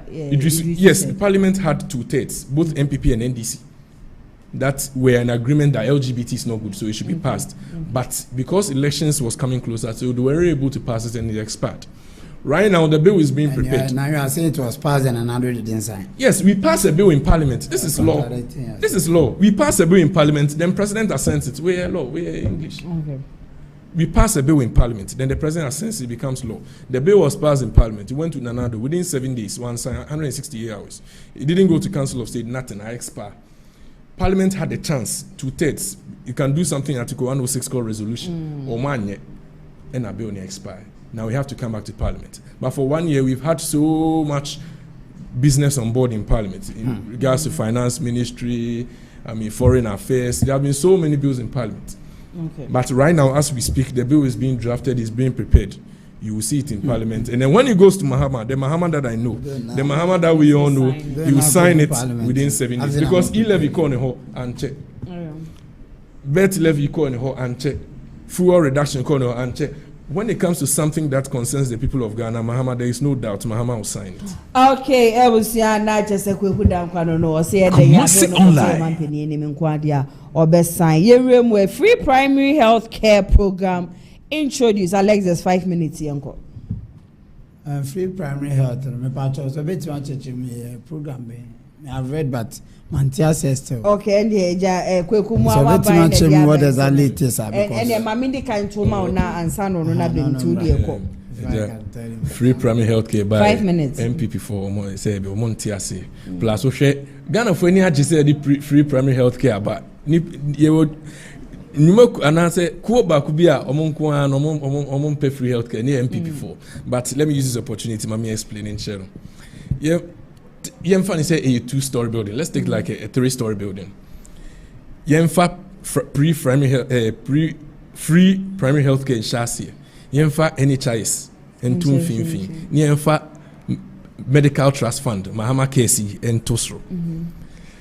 Say Mahama say as a Ghanaian, so far as I work Ghana card, now you're Ghanaian, I'll take Ghana Hankwadi. You have some basic things, some basic nema be healthcare be a home fauki to a bina or yare or home fawa. It was say a bina and I say or mine to me feel free and sana I could drew level be a and sure I okay. Mahama in his own wisdom, I say okay. They say MPP for the NHIS by until Kumasi online. I went to the NHIS certain drugs and I say BB our person you be waiting the NHIS call you in Jews government hospital. Afi, they say your person the healthcare about doorstep. They say in Crawford face it be a menstrual problems. It be a between 0 and then between 1 month and then 18 years. There was some sicknesses be minor, menstrual pains, some menstrual complications. Your nearman kitting or near being so eyesight problem, eye checkup, or blood weight problem, BP. These are basic things Amahama say on the normal. They will say every Ghanaian Timinyani free. Okay. Intiano free primary health care abano. And sana what they were NHI square. It be a drew any moon who said no. Ya check your mouth. Intiana sa tricycles he buy. Somebody a see ya na be foul. Na say see ya na personnel at na carnim no about doorstep. Said if I say 2 or if I say 20 tricycles or if I say confa and I say 30 and 50. Ebi ya te say obi yare we just so obetumi afre a health line be ho quickly yaba ya the basic first aid aba ya be hwe no quickly or are okay. These are basic things. Mahama in his own wisdom. Now who said that online I say kwakoye enteric fever where the young share this or hospital not the NHIS co say kwaye chronic disease o here afa was say surgery man it was say operation it was say baby man. That is where the medical trust fund comes inside. Afa na donations and crofo into the trust fund no. Mahama donating a 4-month salary. Health Minister donating a 3-month salary. You who say IGP, Chief of Defense Staff, now must donate almost 3 months, 2 months, it be 1 month salary. Edeba Medical Trust Fund. You who say after a chronic, it be her kidney, but not know they are supportive. But say one clause so I'm the say after what the quadruche, one kasa if you say one pay healthcare no Ghana now the quadruche, no the intimate wow. Because I know one say we have quadruche, I'm quoting in dollars. We have $11,000, $15,000. So as you can I bet me share and share for. So when you receive the health care in Ghana within the borders of Ghana, your primary health care will tipaye, or normal malaria feed national say or eyesight or BP. Maybe our heart and Chedder and you will check all these things, weight loss. But we have pharmacists this thing you are pretty into send away and fan to who say we are not cars. Yabe pako konfa no chine bia wote ejeso a ti se oti ya are you now going to call someone almost say omesati 350 health posts Kumasi online ye di bin so be kokoko private hospitals any hospital that is close to a locality with something like this don't you think say and kaibia and crassin no yeah decide they say bia and I say the amount used in this whole tricycles and things no kajenda 111 hospitals be bank yen complete ye don't because me tie me yen if answer na maybe fro be say mbacho to bicycle bram hono whilst I can just walk into a pharmacy and then get just I am talking for myself based on baby I'm not speaking to so maybe for the rural areas I am going to agree to it but rural areas be nyane more because oba Kumasi say hospitals be brave around into omo be kokoko rural areas baby omo feel say it be at the distance between the average person and the closest hospital ni so they can deploy those tricycles there into committee betinasi health minister betinasi no mashe wherever they take this equipment ya sa procure equipment sa equipment so be boa ye de be call ani nyina be call sa tricycle keto animu on say a first aid a primary health care any afeni e call perfume surgery nti omudru ho the reason why the tricycle on say we betumi say ade na health personnel on fire equipment in cra na mo fra na akọ the reason why the tricycle is there ibi ya odru ho na situation wa hwe no obetumi de na Kumasi online. MPP for say almost one constituency, one ambulance. Yes, you drew Hona. Your situation is why we can call for an ambulance. You claim you have done it. So if you have done it, we should see the ambulance there. When we see the ambulance, we'll use it. Okay, Alexis, also 5 minutes here. From the perspective, my name, what is the idea behind that free healthcare, whatever. But from what he is telling us, say maybe I'm at the stadium, it's here. As I'm a fair Prague, I don't know wherever it is. Say a place in a squad, I don't know, I have to call them. It's here, my family. From what he said, I'm about my shame. That's a Pragiano first aid room. From what they are telling us. Yeah. Pragiano first aid room. Yeah. Anyway, then starting free say. You introduce NHIS. When we send this, say. You introduce NHIS how many years now? President Kufon introduced NHIS. Which year? From 2005 was a 6. And no a small boy. So imagine that time now. I ran here, I go. I'm cry by at times of any capitation. Which is hospital. Then a buying is a cateno. The case is that NHIS is running already. Yeah.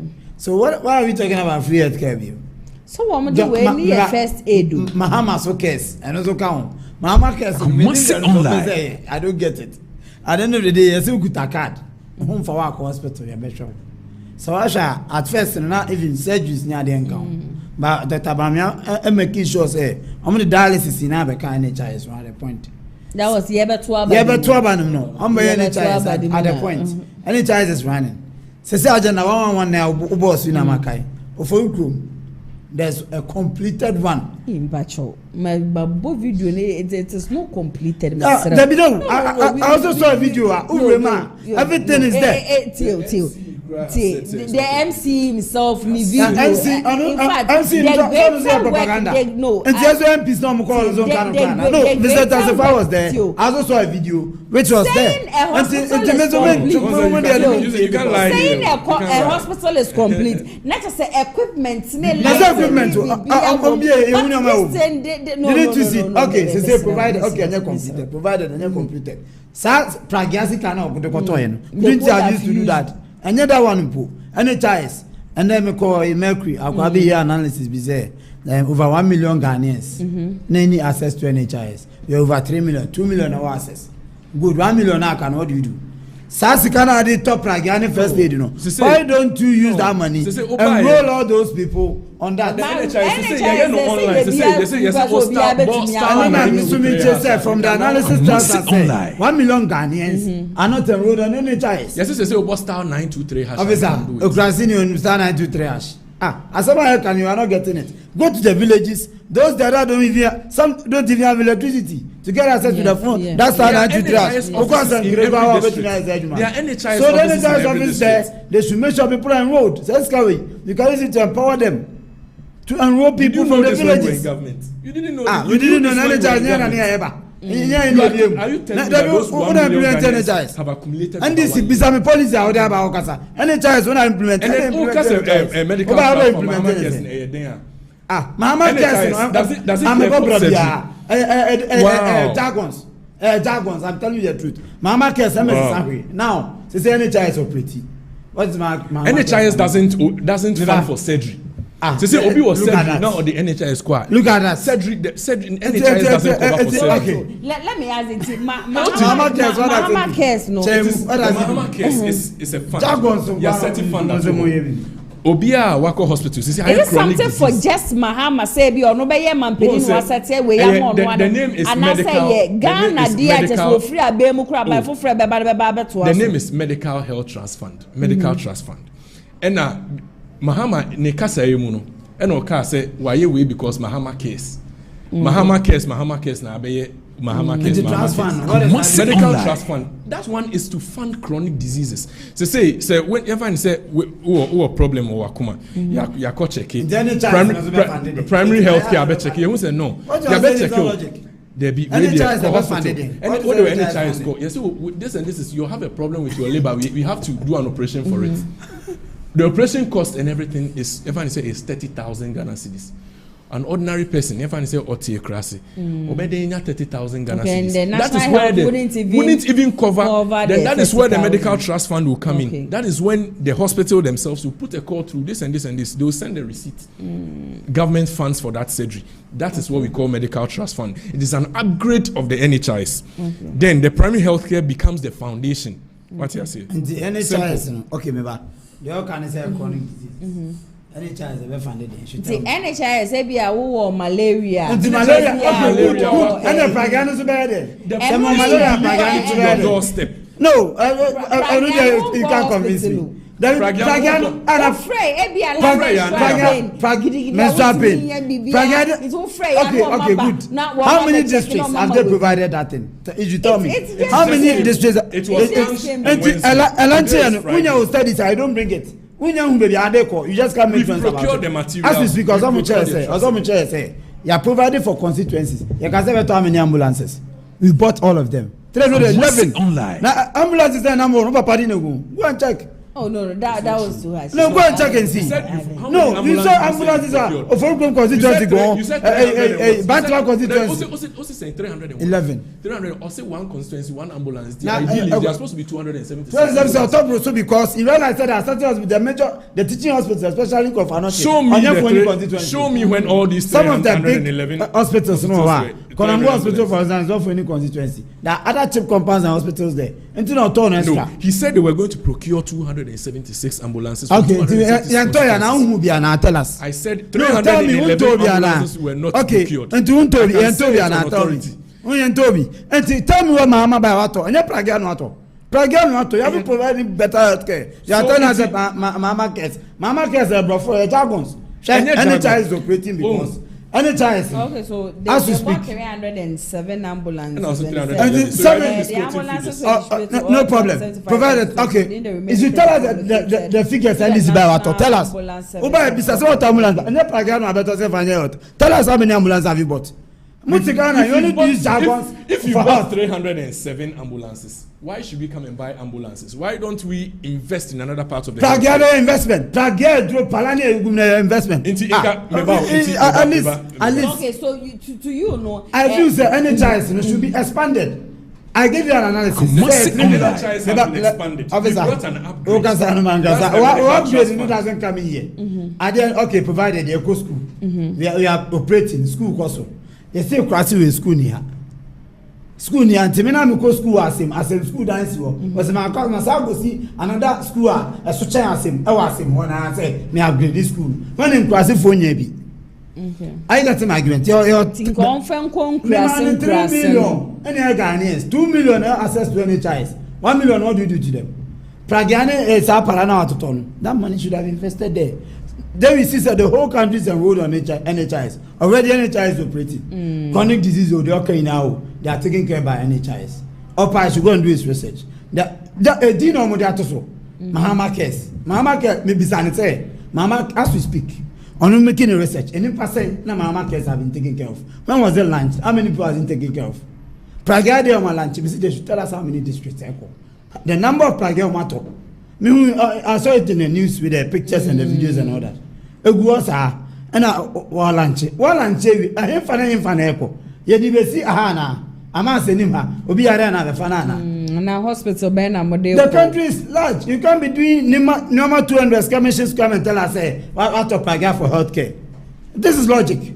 You can't wait to mean you see just because you want to use money, you can just buy anything and rename it. I think you don't must sit online. Some of us, no, we are not shallow-minded, boss. We are not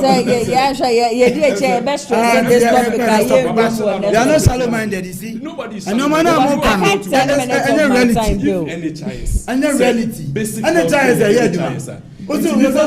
that's Mama cares. And we are first now, we are two, and then the child is MVP. Sabah primary.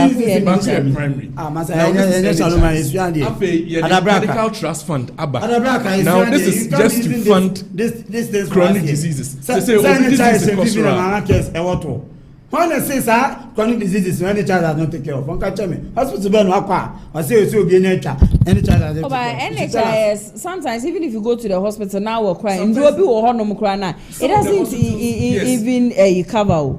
There are certain drugs it doesn't cover. Take care of those drugs. Mama cares to be say you should tell us where it's operating. That's what I want to know. I'm sure. And I'm gonna tell you that Ben should tell us. That Ben I'm gonna tell Mama cares. Hospital stand here. You already do send a cure. But for now, you can check NHIS and see the number of people. The number of people are benefiting from any ties. Let me answer. Mobile jargon. Medical trust fund. Listen, your lunch here. Nintia your lunch in say. Your person will be access to healthcare. Into the primary healthcare ni buy. Quickly, you say your friend will be say. Why now be some say me and Chemuncho? I expect you are shouting. I can't just 7 minutes of the time. Medical trust fund. Say you can't afford it. A drew surgery level, a drew operation level. We have to operate on you. Who needs 30,000, 40,000? That is when Mahama case or the medical trust fund comes inside. No, you fund the amount free so that everybody can get health care. Okay, yeah. It's an upgrade of the NHIS. NHIS took care of over 20,000 of that one for not cheap. It was 3 weeks ago, yeah. I went to Imotikochi. Carbon was in Louis. Nadia Shemi, how it was taken care of. I said, no, NHIS did this. And I know 2 become. And I was, and I said, NHIS, I'm going to take care of animal. Then he was telling me, oh, well, if it's critical, it does. Just say, you know how to go about it at the hospital. Okay, yeah. So, what I can say? Last and final topic for discussion. Office of the Special Prosecutor. I just a court will say, see, only authority be so be prosecute cases be and the High Court's OSP ruling and so no, according to Amanda Clinton, was say a threat to Ghana's anti-corruption future. I can't just 10 minutes of our time. Team say channel 55.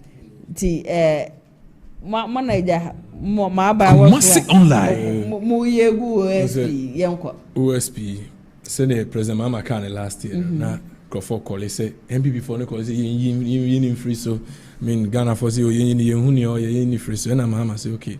There are still some cases on his desk. He's investigating. He wants to prosecute because he's a special prosecutor. He's handling corruption cases. And think because of cases they're going to tell let's leave him for now. Now let's let him continue his work. But now the same MPP that went to Parliament, let us pass a bill for the establishment of the Office of the Special are now calling for say yin free. MPP and their double standards. We will say former Speaker of Parliament, Michael Kwe, Right Honorable. Oka say, and it is nowhere in the Constitution. Okoti, I think Article 85 or 86, saying there is nowhere in the Constitution that says that aside Attorney General, anybody has the right to prosecute. It's only the Attorney General had that. Meanwhile, he was the Speaker by then. Any a Speaker agreed and then they passed the bill because then they had 169. Until we had no power in Parliament to object to it because they had 169. Now, because some of them have certain cases that they are being investigated for, mostly in scrappy special prosecutor. I don't mind the Attorney General handling all the cases. I don't mind. For the law that I know, I know Attorney General is the nation's prosecutor. But then you brought in the Office of the Special Prosecutor, outlined the prosecutor's role, differed it from the Office of the Attorney General. Namoka say, wait, say the prosecutor be Attorney General but President Mahama is the final say. Only Attorney General Bekasa. Whatever the case is with regards to the Office of the Special Prosecutor, I know that Mahama will come out with the best. Okay, that's it. Oh, Alex is moving to you. Johanna, I must say, actually, KennedyAgyapong is extradited or something, or US or something. And to one of my special prosecutor, no troll letter come out US for themselves extradited. And Yamana, it's not the same government. So the same government who instructed them say, "Omunyamu for rampons, for atamra for how do you call it, on video whatever, prosecution or whatever." And yes, special prosecutor I know here. So are they now telling us special prosecutor no, the duties is not found in the constitution or what? Is that what they are telling us? Because mobile MPP call is you know, say government they are boarding them call for. So we thought say we will also be removed. No, he was not removed. So we were okay. We first say we hear Juma. And today na and then online. No one got out any events, the press conference or here was it 2 days ago or so. Kiseja ben. Yeah. So yankwana. Yankwana ma. Because at the end of the day, no, I say there are cases on his table. So the Attorney General had to take it because now there are majority in Parliament. Also, he took it there. They have to pass. Even judicial service say on the Jumano Crown. It's not necessary. Yet to Chrome had the same MPP. And I'm just MPP no against the office of the special prosecutor. Okay, Mbisa. Who can say empower? The entire can say Munino. That was when I had to baby. Like I told you, government be about it and call for. We thought Kisejabe, we appointed Kisejabe. So Mubayino. Timoyin, we weren't calling for saying but we thought say you'll be out of government with us. That was what we were like. I don't know. That was why we were asking. All of a sudden it has been maintained. Now you're maintaining Vienna. Or your case is mom. You appointed a fence Alambans or Martin. Did they talk? They didn't say anything because it was their own. Later, he realized said Jumano Somano, so he left. Abi he came out to say if you want the person who is a murder corruption, former president also a murder serpent of corruption. He said that he was doing that. Kumasi online. On case of the case. On one man says tradition. Was it not the same he said that? Was it not the NDC government who instructed him to do all that? Then NSC and the US want to declare say it's not on their wanted list or whatever. And then NSC. The cases to me there are certain issues deep within on the table or delete NDC for and they feel say if they should that was the reason why Chinchina Attorney General was say I caught him na judge to me pass say wow what did that woman kind I say to affect her corruption fight and now but I'll fight for corruption. Corruption case be pan now case is me prosecuting. Me case Orabai right. Went to him on we are not the Attorney General na eko. And Attorney General na General Court and on him. On a government lawyer na. Attorney General on a Jama government in every case. Nte kuseja be nya government lawyer na ko General. He only prosecutes. And answer about who say we and the mama mo offense. Order near the court Attorney General. No mum the court. But do you remember this same Kisejabe Abraham Wabe came out to say Muna more man a crime man in Yeduma. That was what he came out to say. Okay, good. Yeah, good. So that was when he came out provided. In fact, frankly speaking, I've always been against the office of the special prosecutor because I thought he wasn't doing anything better to save the country. There are no Ayanis who aside that I wasn't seeing anything be annoying. Somebody who came out to tell Ghanaians to say Ebra Keno for or catch he was aware. So if he was aware, person came out again to tell Ghanaians to say Ebra Keno for Eko PMO airport. He tried to stop Keno for And what happened? If you knew, I don't know because he doesn't have power. Only power the best stop Was he not the special prosecutor? Then Keno for the same person said he traveled before and said Yakwa Twaba. And so US, Oklaman extradition, whatever. When they come to power, Kasa say nothing happens. When they come to power, and this is for Kasa say nothing happens. They say, almost Ora, and Bazani actual. Because Ora away. Me say I saw one post. One of them Ora away. I go to say Ora no. Kasa Jagon so me so mba no dey ato so. Ora Mahama kes Kasa sa Pragia my must help to one.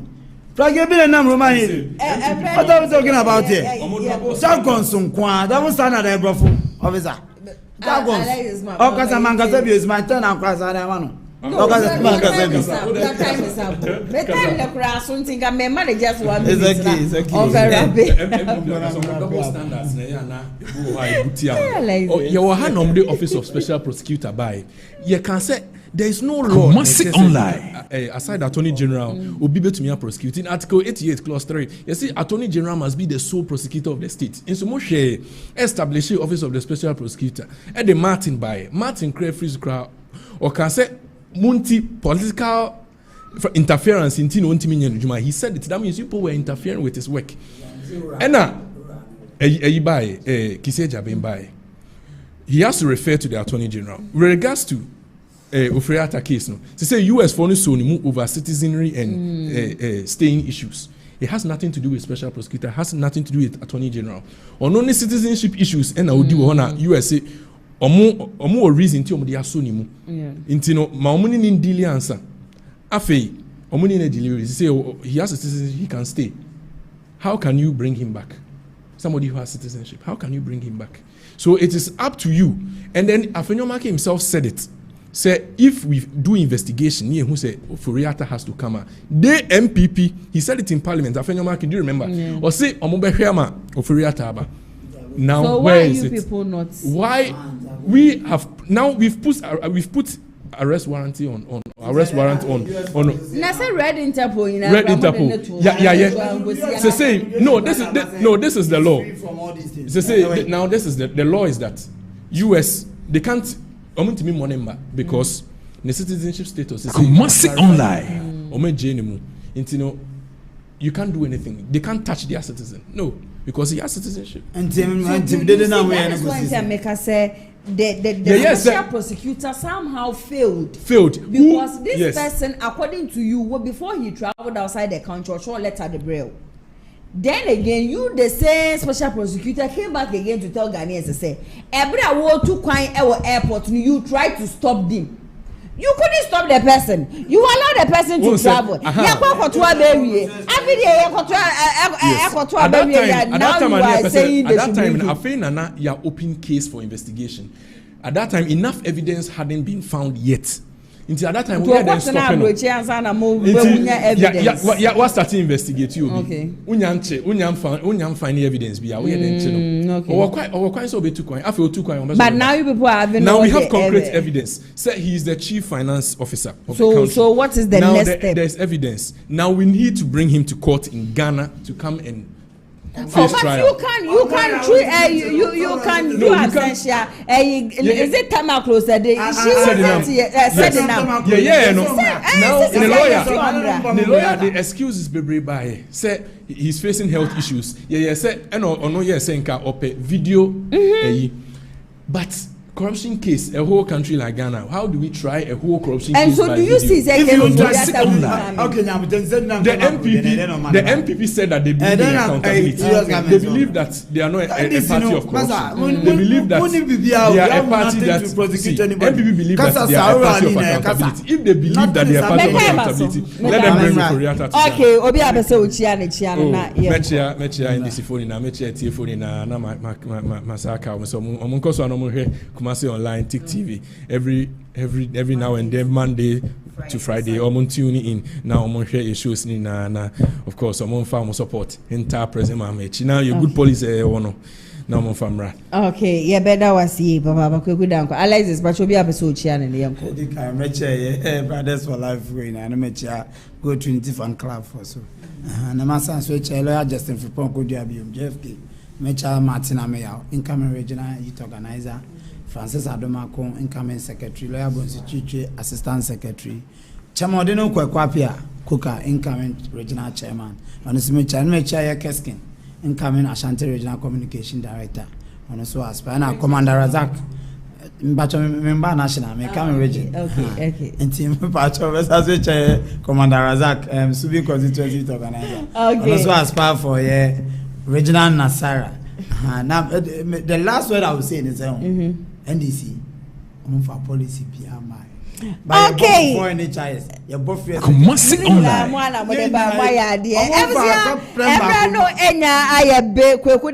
NDC communication team member Sasuna Bernard KG Alexis Wakasa Edema the new patriotic party. Madam Munasi Baba Sabeton Safremui Mobekame why you to me a grace show you successful lawyer fans Nyamisha Munina Jumeko Bishwada Roma and I'm to me Eddie Shoulder Jumedie no ever sumo a lionage clinic GH me pacho syphilis gonorrhea weekend ya ye ko di uhwe na osisimu utumi mu adwuma ye ya brabe hu wo mo mbe medrom de be ma be mo atumi awoso oba nankasa wo mpem infections so etete diabetes awo ho sensem nyina ye problem wa bacho be hu wo mo ebebo free consultation into betumi afre waka yade no ha nyina akere wo mo ebra wonchue sike bia akra wo mo wo sprinters asana kumasi ha no yade a wo mo tech maximum Monday to Saturday no pa 8 a.m. because here you 6 p.m. One more available 055965840 and as 05581434338 ubetimi afre one more. Danis garage me pacho opeka papa atodia. Brabe hu one more make sure kwine Kumasi asokwa woman TI amas ena edi inhwenim shane so say one more cast ne de angels egum nyina no papa enkrata nso egu cast no so nti woto a woni oyi custom for enya problem bia engine nso no quality nti no Kumasi online enu fu bebre na de cheni ade se bia ne de one city living ye tum ne ye tesho ne ye ne se me pa cho be to Danis garage in fact one more cast ne bia ya de a wo ho entro kra 055062337 the base yes a Ghana first the base yes a job for the youth the base yes a power nyami aduma Monday ultra modern party office won Clemante mu no ye bie ano enu nti no nana ya sewa me ni team ni nyina no ye be kwa kopie mu won Clemante mu ye be sero obia nhia ye Obra Sports anopa 8 a.m. ye be nante e de free honoma kwa kopie mu baby a party office no me pa cho bibi che wa jo be so bia friend penifo na bisa question bia 055062337 ubetimi afren penifo edi esi so mamida production team ni nyina ase esme ba won krata ni mu hana ATP and the best som yen camera any MCR so there kwajo yeboa ne sanwe juma na Shegun achwa sapoma wobo mechi dom executive producer Mr. Daniel yeboa me so ametire dwem juma de yebe so momedin nana ya se wanyame aduma Monday yebe hyiamu won Kramante na me show that juma de no aba so stay safe and enjoy the weekend makramo mama bye Kumasi online Audio